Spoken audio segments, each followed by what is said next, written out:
buenas noches, República Dominicana. Gracias por la sintonía. En la serie de programas Clarísimo, hemos tenido la oportunidad de intercambiar impresiones con ustedes sobre el enorme sacrificio que ha significado para algunas figuras de la humanidad conquistar el éxito. Han tenido que pasar por una serie de pequeños fracasos, superar esas dificultades y luego alcanzar el éxito. En estos tiempos en que el éxito fácil seduce a una parte de nuestra juventud, que se inclina por actividades ilícitas, procurando ese éxito fácil, es oportuno, he considerado, compartir con ustedes una pequeña bibliografía de 10 grandes figuras que para conquistar el éxito pasaron primero por una serie de pequeños fracasos que a otros ha apartado del camino del éxito. Uno de ellos es Steve Jobs. Steve Jobs lo establece en su famoso discurso de la Universidad de Stanford. Dice que se sintió muy frustrado cuando en 1985 fue despedido de su exitosa empresa, sencillamente despedido de la empresa que él mismo fundó. Y establece, lo dice textualmente, citamos, fue lo mejor que me pudo haber pasado. El peso del éxito fue reemplazado por la facilidad de convertirme en un principiante una vez más, termina la cita. En los 5 años siguientes, ese señor que está en pantalla creó Pixar y lo convirtió en el estudio de animación más importante del mundo. Volvió en el año 1997 a Apple para revolucionar el panorama musical con el iPod y el universo de la telefonía con el famoso teléfono de Apple, el iPhone, la serie de teléfonos iPhone, con el que ha cautivado a toda la humanidad. Esa historia está sintetizada en mis palabras, pero la biografía de Steve Jobs, que está a disposición de todos ustedes, tanto en internet como en los libros físicamente, en las librerías dominicanas se encuentra, relata los grandes sacrificios que este hombre, junto con Wozniak, que fue su colaborador o su socio en la creación de toda esta historia de Apple, de los primeros pasos, relata los grandes sacrificios que ellos tuvieron que pasar.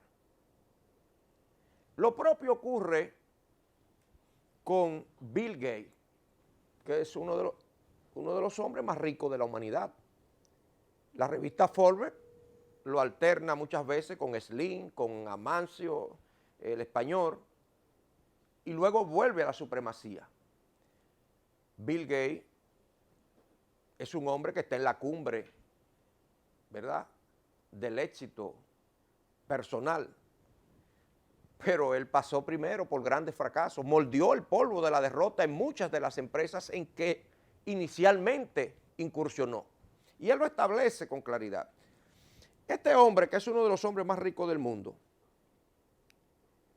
tuvo que pasar por esos fracasos y se estrenó como emprendedor junto con su amigo Paul Allen, con la empresa Tract of Data, dedicada a analizar los datos en bruto de contadores de tráfico y generar con ellos informes útiles para los gestores de tráfico de los organismos públicos. La compañía fue un total fracaso. Sin embargo, aquel fracaso llevó a Bill Gates a pensar en productos que fueran fáciles de usar y que resultaran fáciles de utilizar por sus clientes. Y es ahí donde viene la historia de Microsoft. Si él hubiese perdido el rumbo con el primer fracaso, no hubiese alcanzado los grandes éxitos que ha podido labrarse posteriormente con su incursión en este mundo de la revolución tecnológica y del conocimiento. ¿Se dan ustedes cuenta que tanto Steve Jobs como Bill Gates tuvieron pequeños fracasos al inicio de sus misiones en el mundo de la internet, en el mundo de la tecnología. Para triunfar, tuvieron esos fracasos primero y no se deprimieron, continuaron todo lo que ha sido su lucha en este mundo de la tecnología. Pero tenemos una figura que no es del mundo norteamericano, más distantes de la República Dominicana. Tenemos una figura estelar, se llama Jack Ma, quizá menos conocido que los dos primeros por la juventud dominicana, pero Jack Ma, ese que ustedes ven en pantalla, es el hombre más rico de China y dueño de Alibaba.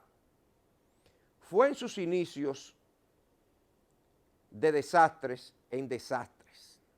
Él mismo reconoce que más de 30 empresas lo rechazaron antes de lanzarse a emprender y crear Amazon chino. No pasó el examen para hacerse policía. Suspendió 3 veces la selectividad en su país y la Universidad de Harvard rechazó su solicitud para entrar hasta en 10 ocasiones. El colmo fue un proceso en el que él participó de la cadena Kentucky. Entrevistó 24 personas y el único rechazado fue él. Aceptaron la solicitud de 23 que participaron con él. El único rechazado fue él y hoy es el hombre más rico de China. ¿Se dan cuenta, señores, que la firmeza de carácter, la voluntad firme, permite conquistar el triunfo a quienes están destinados para ello, pero a quienes lo construyen con su trabajo, con su perseverancia, con su firmeza de carácter? Este Jack Ma, es importante que la juventud dominicana conozca su historia. Determinar de todos estos fracasos, de ser hasta de simple policía, de ir con 24 personas a competir por plazas, aceptar 23 en Kentucky y el único rechazado él, y posteriormente tener esa firmeza de carácter de conquistar el éxito como lo ha conquistado con el Amazon chino y otras decenas de empresas que ha construido. Pero ellos no son los únicos. Aquí tenemos la historia también de Lee Iacocca. Lee Iacocca es una de las personas más representativas en la historia de la industria automovilística. En 1970 se vio obligado a marcharse, humillado de la Ford. Lo sacaron de la Ford, humillado. Sin embargo, ese señor que ustedes están viendo en pantalla, que fue humillado en la Ford a causa de una serie de erróneas decisiones y de su mala relación con la Ford, en aquel momento John Ricardo, presidente de la Chrysler, veía con desesperación cómo su empresa iba a la deriva y lo contrató. Al hombre que la Ford despide, que lo humilla, la Chrysler posteriormente, que iba a la deriva de acuerdo al señor Ricardo, lo contrata y logra este señor un préstamo barato del gobierno y aportó algunas ideas que en sus días fueron ignoradas por Ford y logró reflotar la compañía automovilística. Un verdadero milagro que lo convirtió a él en una celebridad. Y como si eso fuera poco, señores, aquí tenemos la historia también de Soichiro Honda. Soichiro Honda tiene una historia también parecida a los perfiles biográficos que acabamos de compartir con ustedes. Mordió también el polvo de la derrota en sus inicios y posteriormente conquistó el éxito. Era un apasionado del mundo del motor y tenía un ingenio sobresaliente, pero sus comienzos fueron muy complicados. fundó Tokai Seiki, una empresa industrial dedicada a la producción de segmentos de pistón para los motores, pero esta fracasó porque Soichiro Honda no tenía los suficientes conocimientos científicos. Sufrió una depresión, aunque no se dio por vencido. Fue a la universidad, se formó y aprendió a fabricar pistones de gran calidad. Años más tarde, Soichiro se convirtió en un millonario con Honda Motors. En un millonario con Honda Motors. Fíjense ustedes, viene de un fracaso de una empresa de fabricar pistones para motores, pero no tenía capital. No tenía el conocimiento científico para esa iniciativa emprendedora que tuvo en sus inicios. Y posteriormente va a la universidad, se prepara, adquiere formación y conocimiento y se lanza con Honda Motors a conquistar el triunfo, el éxito personal. Si hubiese sido una persona que se deprime con facilidad, inclina la cabeza, y hoy la historia de la humanidad no conoce la historia de Soichiro Honda. Tenemos otras figuras estelares también que pasaron por momentos difíciles, muy difíciles. Es el caso de Winston Churchill. Winston Churchill es célebre por su frase de que el éxito es aprender a ir de fracaso en fracaso sin desesperarse. A ir de fracaso en fracaso sin desesperarse. El famoso primer ministro británico fue un malísimo estudiante que era frecuentemente castigado y que tenía las peores notas de clase. De hecho, se le incluyó en la clase de los alumnos retrasados. Churchill fracasó 2 veces consecutivas en los exámenes de ingreso a la Academia Militar y, sin embargo, después escribió las páginas de la historia más importante de la Segunda Guerra Mundial, consagrándose como uno de los grandes estrategas de ese conflicto bélico. Fíjense ustedes, fue rechazado en 2 ocasiones que intentó ingresar a la Academia Militar. Lo rechazaron, dijeron, no, usted no tiene ninguna posibilidad de alcanzar los méritos que buscamos en aquellos que ingresan a esta academia. Posteriormente, se convirtió en una celebridad de la estrategia militar que le permitió ser una de las figuras estelares de la Segunda Guerra Mundial. Si este hombre, que tenía pocas aptitudes quizás desde el punto de vista académico, porque fíjense ustedes, colocado en el grupo de los estudiantes rechazados o retardados, después la Academia Militar lo rechaza y él continuó. Y lo propio ocurrió con sus aspiraciones a primer ministro. Fracasó en sus primeros intentos y posteriormente alcanzó la victoria electoral que le permitió llegar a la cumbre del poder político en su país. Esas son historias alentadoras de gente que primero fracasaron y posteriormente conquistaron el éxito. ¿Por qué? Porque no se dieron por vencidos, no se sintieron fracasados, no invadió su interior ninguna de las consecuencias negativas que se derivaron de sus pasos iniciales, sino que por el contrario, lo tomaban, como decía el propio Churchill, el éxito es venir de fracaso en fracaso, porque las experiencias adquiridas en esos traspiés luego te sirven para alcanzar una mirada superior y te permiten empinar por encima de tu generación y alcanzar el éxito personal. Tenemos más historias de estas figuras. Thomas Edison, para inventar la bombilla, tuvo que hacer más de 1000 experimentos. Y fracasó. Y él decía, de esos fracasos lo siguiente: ya para hacer una bombilla hay 1000 maneras de cómo no hacer una bombilla. Así hablan los genios, las figuras que no salen abatidas por los fracasos de sus primeros pasos. Para Edison inventar la bombilla, fracasó en esos 1000 intentos, a tal punto que sus amigos le preguntaron si no se desanimaba ante tantos fracasos, y él le contestó: fracaso, en cada descubrimiento me entero de un modo o de un motivo por el cual una bombilla no funciona.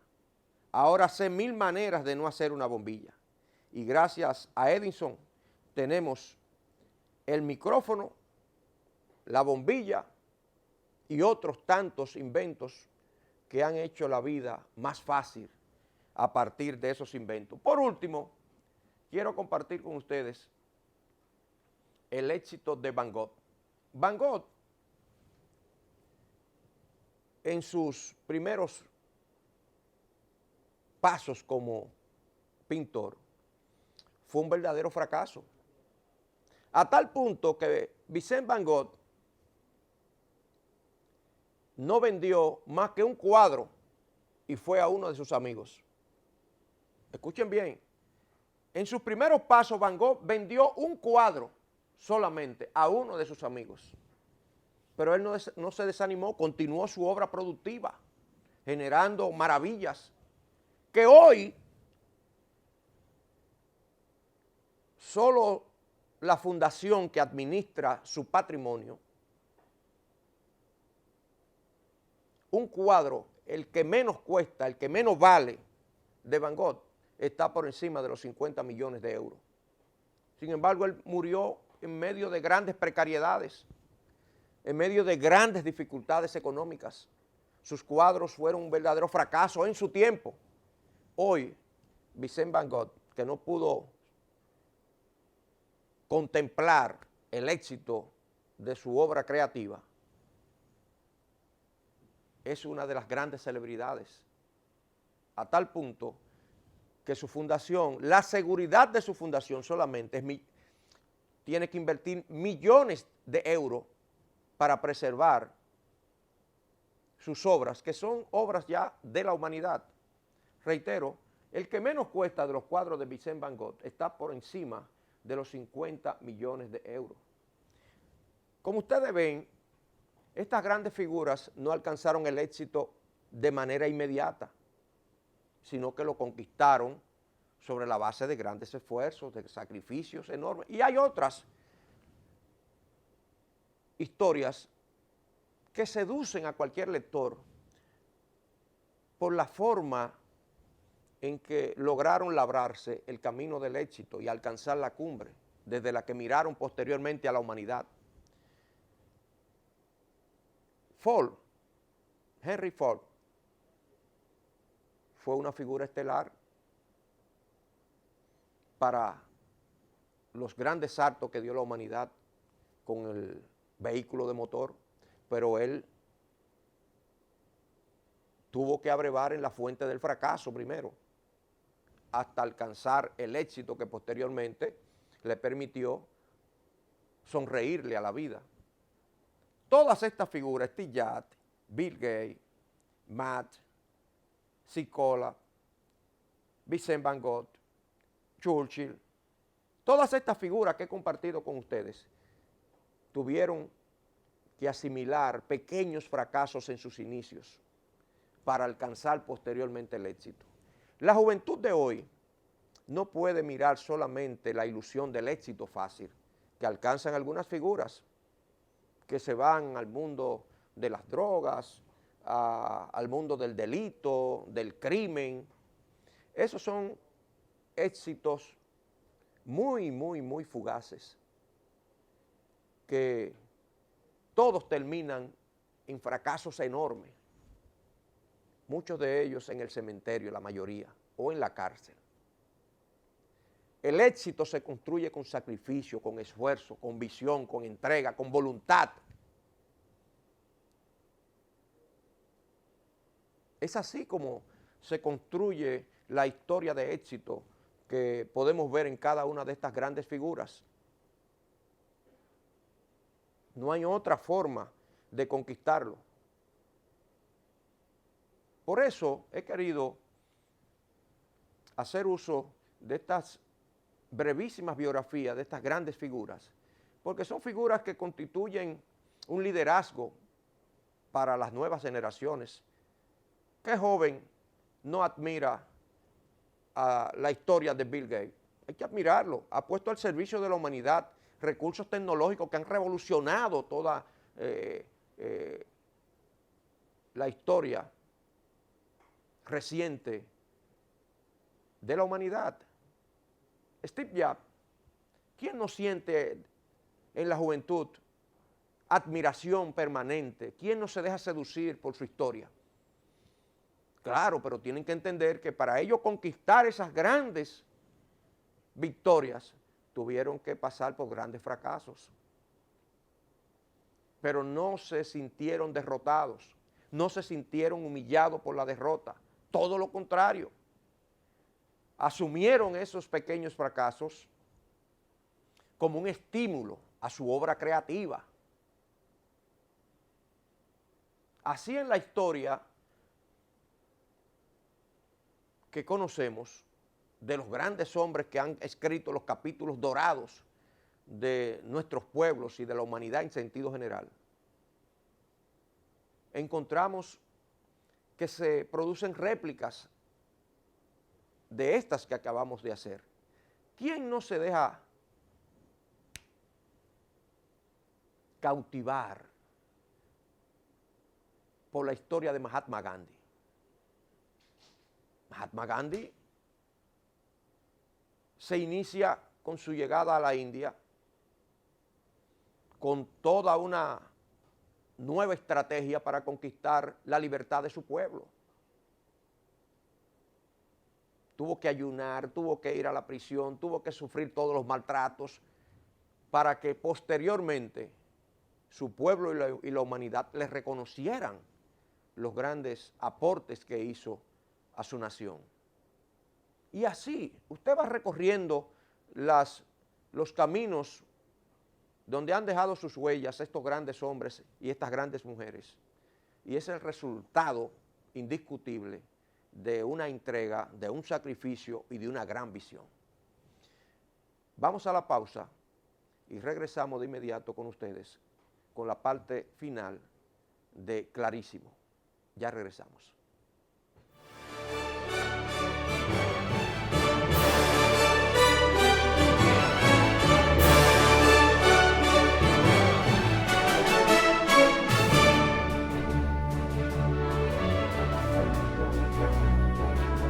Este año hemos comenzado a adoptar las recomendaciones del Grupo de Acción Financiera para América Latina, GAFILAT, contra el blanqueo de capitales. Esta medida incluye una mayor supervisión de las instituciones financieras, mayor transparencia de las personas jurídicas y de la titularidad de los activos, vigilancia de las transferencias electrónicas, política de conservación de documentos, un marco de cooperación internacional y asistencia jurídica mutua, entre otras medidas destinadas a hacer más seguro y transparente el sistema bancario de la República Dominicana.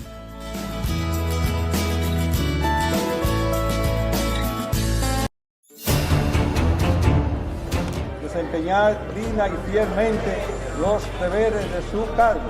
Sí, juro. Vengo con la Constitución de la República y el reglamento interno de la Cámara de Diputados en las manos, como herramientas fundamentales en las que se consignan la doctrina, el compromiso y la responsabilidad de conducir este poder del Estado en el fiel cumplimiento del mandato constitucional de legislar, fiscalizar y representar.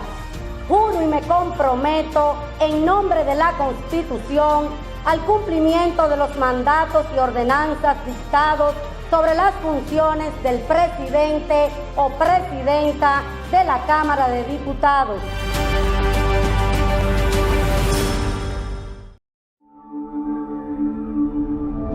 Ayuntamiento Santo Domingo Este, lo mejor para la gente. A nuestra llegada el pasado 17 de agosto, encontramos un municipio lleno de basura. De esa fecha hacia acá hemos retirado todos los desechos sólidos que hemos encontrado en la comunidad. Pero hay un gran problema. Recogemos en la mañana y en la tarde parece que hace 2 meses que no se recoge la basura. En el día de hoy, los más de 2.000 empleados iremos a la calle a entregar un volante donde le estamos solicitando a los municipios de Santo Domingo que por favor que tengan la basura por 2 días, porque el camión va a pasar por su sector cada 2 días.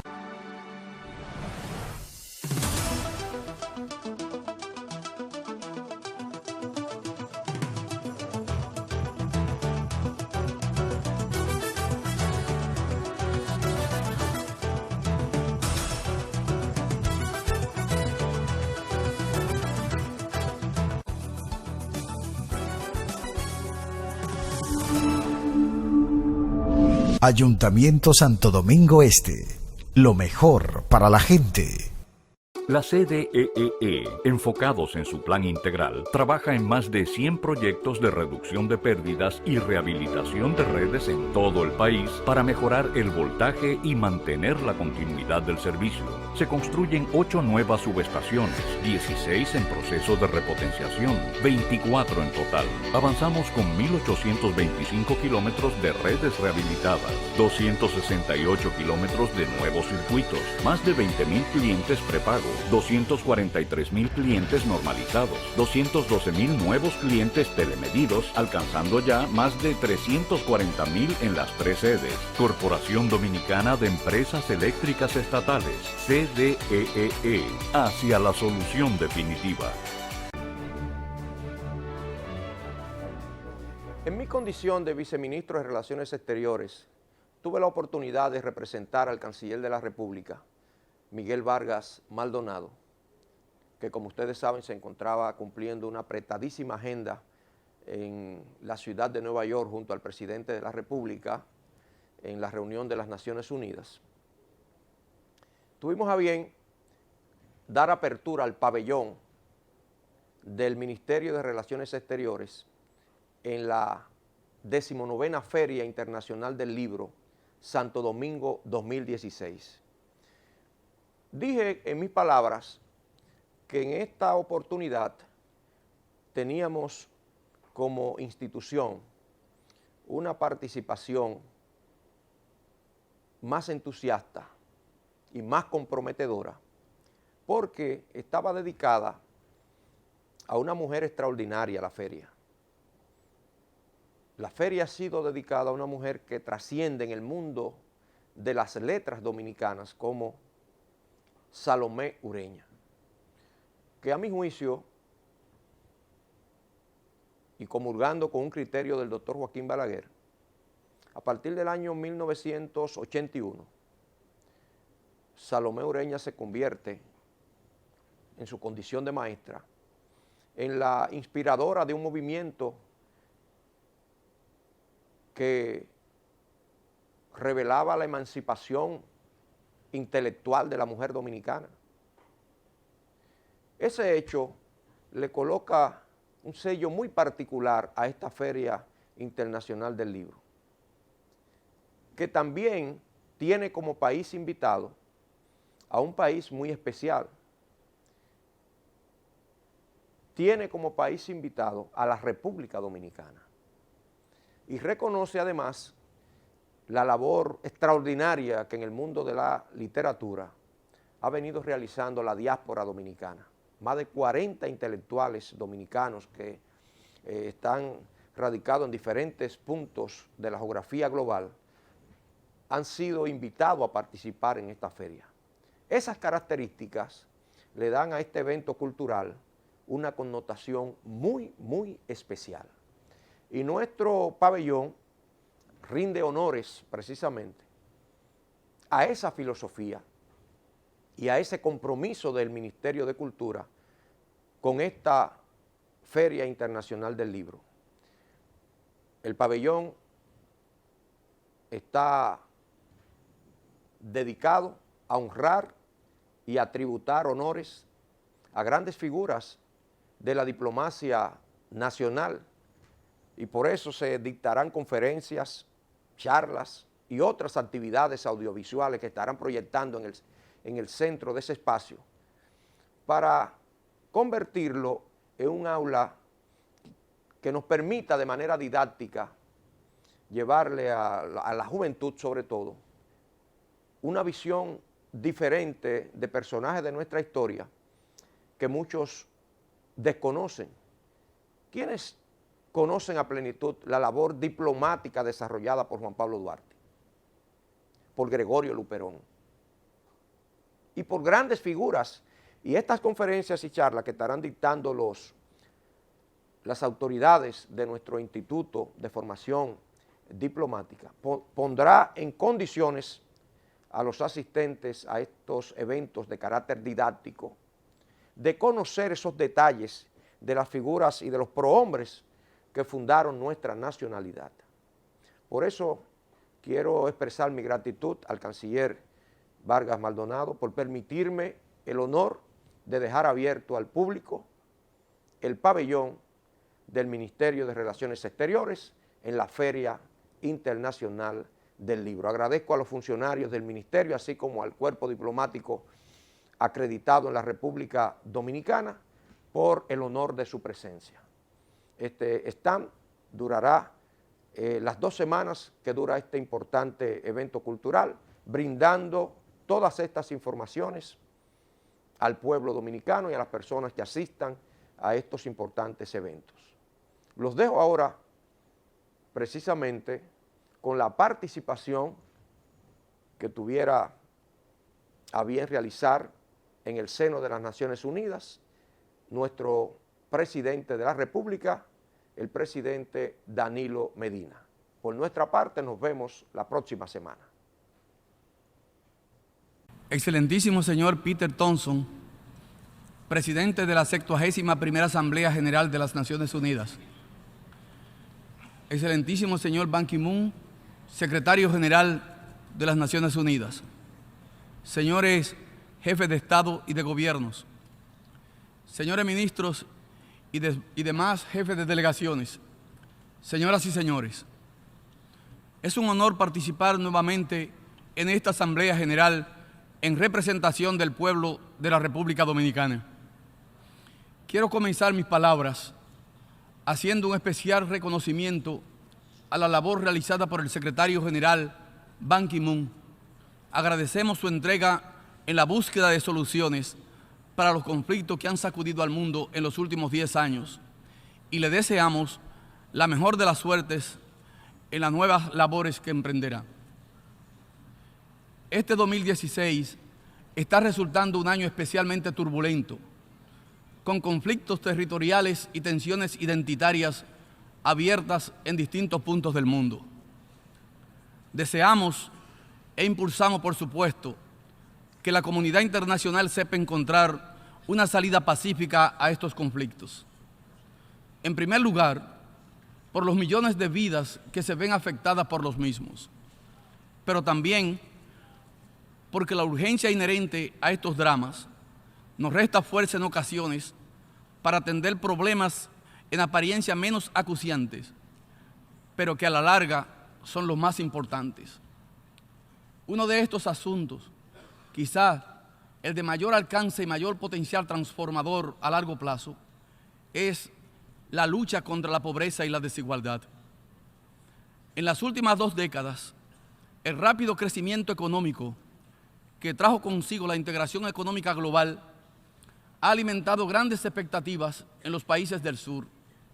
De hecho, se creyó que la prosperidad que habían disfrutado unos pocos países podría al fin estar al alcance de todos. Hay que reconocer que estas esperanzas no carecían de base. En efecto, en estas 2 décadas, cientos de millones de personas han salido de la pobreza. Pero no podemos dejarnos llevar por el triunfalismo. Tenemos la obligación de matizar el alcance de estas conquistas a la luz de los datos reales. Y debemos ampliar nuestras miras para observar en qué lugares y en qué áreas la llamada economía global no ha cumplido con las promesas que le hizo a la humanidad. Para empezar, debemos recordar que estos cientos de millones de personas recién salidos de la pobreza no pasan todas automáticamente a la clase media, ni necesariamente permanecen en ella todos aquellos que han logrado hacerlo. Tenemos así un nuevo segmento social, un segmento que ya ha salido de la pobreza, pero cuya situación es demasiado frágil para que podamos considerarla definitiva. La palabra que se ha acuñado para designar la situación de estos hombres y mujeres es vulnerabilidad. Vulnerabilidad ante una situación de desempleo, ante la enfermedad de un familiar, ante la crisis económica o ante un desastre natural. Vulnerabilidad ante una serie de imprevisibles que pueden arruinar su proyecto de futuro y devolverlo de nuevo a la pobreza en poco tiempo. Este grupo vulnerable abarca hoy a más de 1.500 millones de personas en todo el mundo, que representan más del 22% de la población mundial, según datos de las propias Naciones Unidas. Esta población es especialmente importante en América Latina y el Caribe, donde la mayoría de las personas ganan entre 4 y 10 dólares diarios. El reto que tenemos por delante es consolidar la situación de esta clase emergente. Debemos darles seguridad y proporcionarles las herramientas y habilidades que le permitan no solo desarrollar su propia vida, sino también participar en el desarrollo de su país. No lo duden, esta nueva clase social es en sí misma una gran oportunidad para nuestras naciones, porque tanto la expansión de su capacidad de consumo como su capacidad de ahorro hacen que esta clase social tenga el potencial de convertirse, como ya se ha dicho, en un bono de crecimiento económico similar al llamado bono demográfico con que cuentan también nuestros países. Esta emergente clase media, si logramos fortalecerla, demandará productos más complejos, de mejor calidad en todos los sectores, desde las infraestructuras hasta la formación, y en su camino de progreso, el avance de nuestros países y el resto del mundo. Pero para que se pueda realizar todo este potencial, debemos fortalecer las redes de seguridad y apoyo social, como la salud, la educación, el empleo, la seguridad social, para impedir que los individuos vulnerables vuelvan a caer de nuevo en la pobreza. Si aprovechamos esta oportunidad, estos hombres y mujeres no solo pueden dejar atrás para siempre las dificultades, sino que además pueden convertir sus países en sociedades de clases medias, democráticas, pacíficas y también con menos necesidad de emigrar al exterior. Es decir, pueden ser la llave para cambios de largo alcance en nuestro continente. Señoras y señores, en el marco de esta Asamblea de las Naciones Unidas, la Agenda de Desarrollo Post-2015, con su adopción de metas de desarrollo sostenible, es una buena hoja de ruta para muchos de los desafíos que enfrentamos en América Latina, el Caribe y el mundo.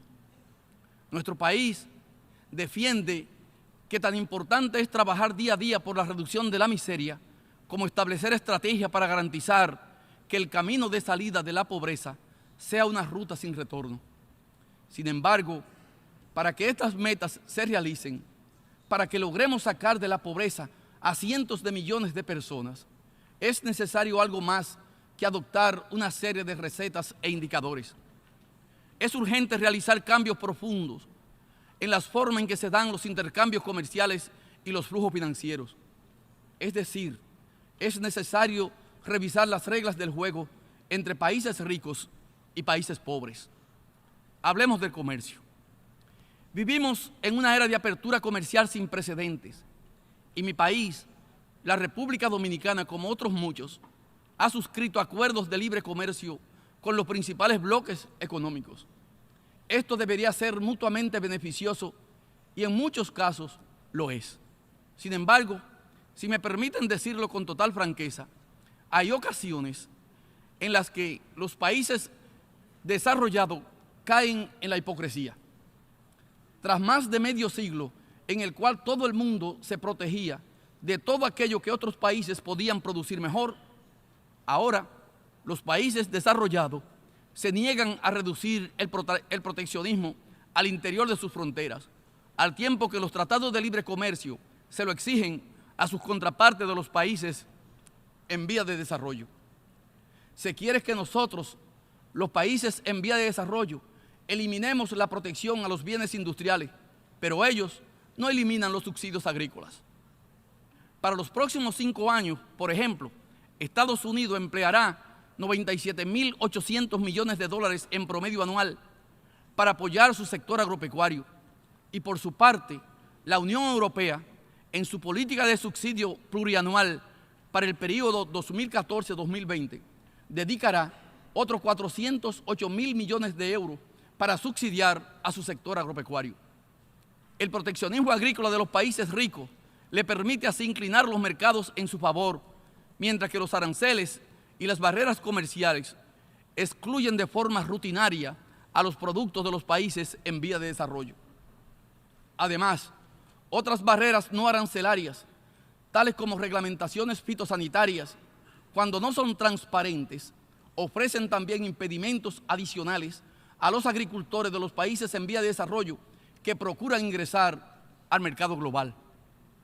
En vez de permitir estas distorsiones del mercado, en vez de hacer declaraciones retóricas, los países desarrollados deben dar pasos concretos para llevar a la práctica el ideal de comercio libre y justo. Recientemente, los países que tenemos tratados de libre comercio nos hemos visto obligados a revisar los términos de los acuerdos existentes a causa de esta práctica de proteccionismo que generan situaciones de competencia desigual. Para ayudar, los países industrializados deben aceptar una reducción significativa de su proteccionismo y sus subsidios durante las negociaciones comerciales actuales y a la vez asegurarse de que aumente la financiación en materia de desarrollo rural. Señoras y señores, de la misma forma que debemos buscar un comercio más justo, también debemos buscar que los flujos financieros sean aliados del desarrollo y de la productividad. Desde hace tiempo vivimos en una economía donde el sector financiero gana una importancia cada vez mayor. Esta es una realidad que trae tantas oportunidades como peligros. Todos pudimos comprobar, por ejemplo, cómo una crisis puramente financiera, como la que se desató en el año 2008, a partir de la quiebra de Lehman Brothers, logró en pocos meses poner en peligro los esfuerzos de desarrollo de años o décadas en muchos de nuestros países. Hemos tenido también la ocasión de comprobar cómo la libertad de movimiento de capitales puede ser usada con motivo de evasión fiscal o blanqueo de recursos. La República Dominicana, como tantos de los países presentes, solo pueden beneficiarse de unos mercados financieros más estables, más predecibles y mejor regulados. Así, este año hemos comenzado a adoptar las recomendaciones del Grupo de Acción Financiera para América Latina, GAFILAT, contra el blanqueo de capitales.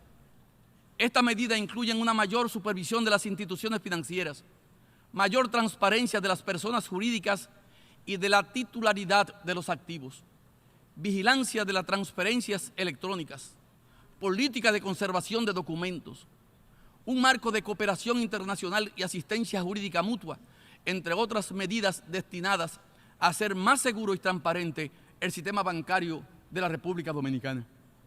También conviene señalar que noticias como la del reciente fallo de la Unión Europea condenando a la empresa tecnológica Apple por 13.000 millones de euros en impuestos eludidos, según sus declaraciones, ponen en evidencia una realidad que ya conocíamos hace tiempo, que los paraísos fiscales no son esencialmente soleadas repúblicas del Caribe.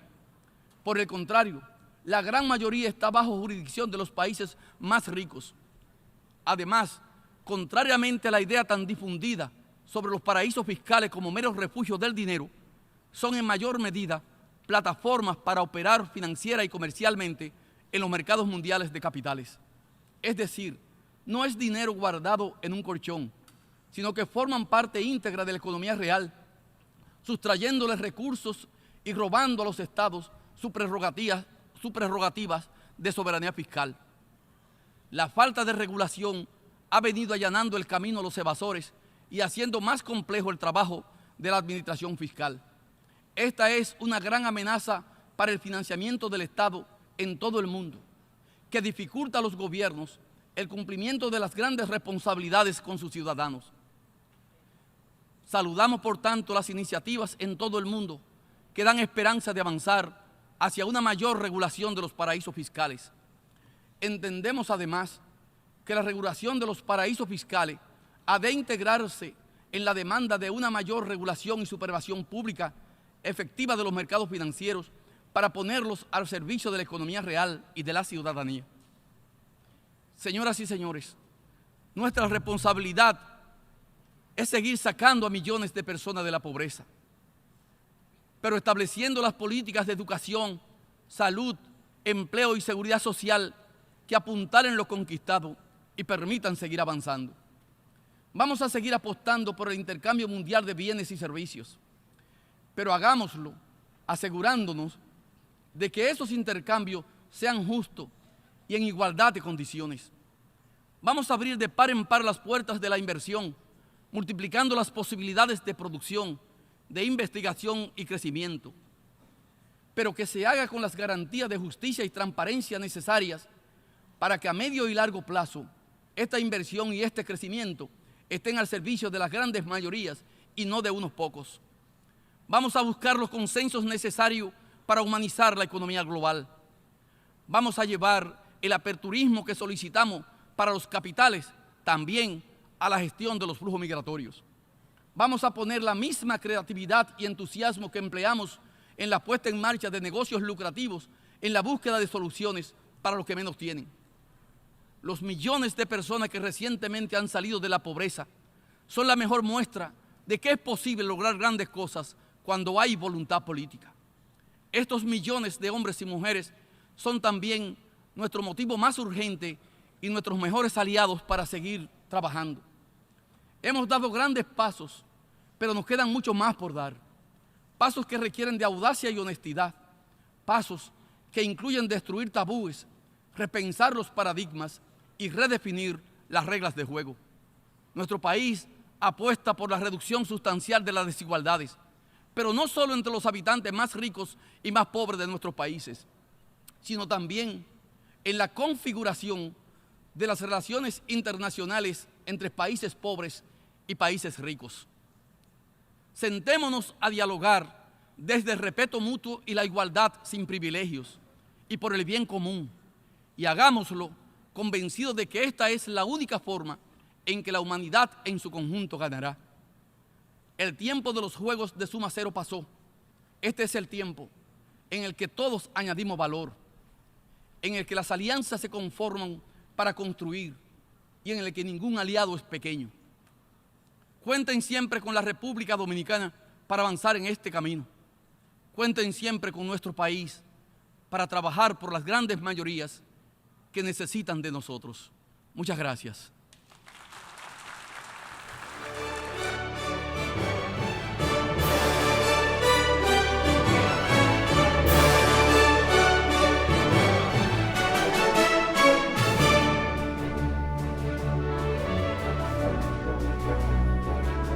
Este año hemos comenzado a adoptar las recomendaciones del Grupo de Acción Financiera para América Latina, Gafilat, contra el blanqueo de capitales.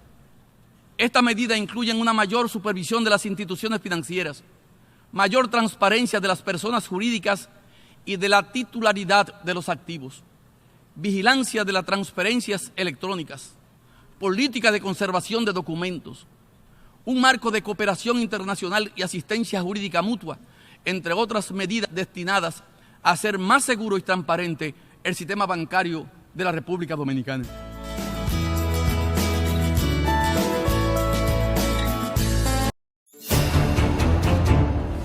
Desempeñar digna y fielmente los deberes de su cargo.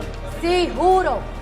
Vengo con la Constitución de la República y el reglamento interno de la Cámara de Diputados en las manos, como herramientas fundamentales en las que se consignan la doctrina, el compromiso y la responsabilidad de conducir este poder del Estado en el fiel cumplimiento del mandato constitucional de legislar, fiscalizar y representar. Juro y me comprometo en nombre de la Constitución al cumplimiento de los mandatos y ordenanzas dictados sobre las funciones del presidente o presidenta de la Cámara de Diputados.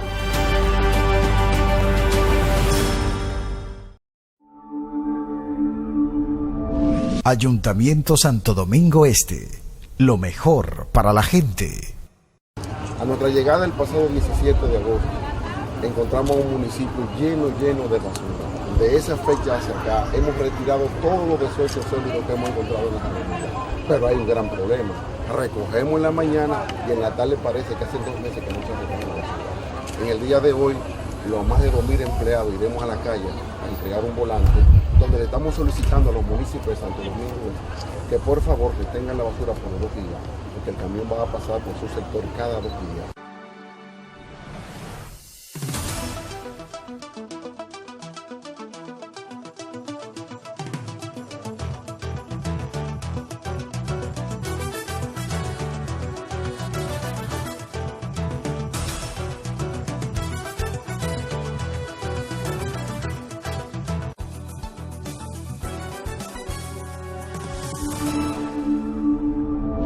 Ayuntamiento Santo Domingo Este, lo mejor para la gente. La CDEE, enfocados en su plan integral, trabaja en más de 100 proyectos de reducción de pérdidas y rehabilitación de redes en todo el país para mejorar el voltaje y mantener la continuidad del servicio. Se construyen 8 nuevas subestaciones, 16 en proceso de repotenciación, 24 en total. Avanzamos con 1.825 kilómetros de redes rehabilitadas, 268 kilómetros de nuevos circuitos, más de 20.000 clientes prepago, 243.000 clientes normalizados, 212.000 nuevos clientes telemedidos, alcanzando ya más de 340.000 en las 3 sedes. Corporación Dominicana de Empresas Eléctricas Estatales, CDEE, hacia la solución definitiva.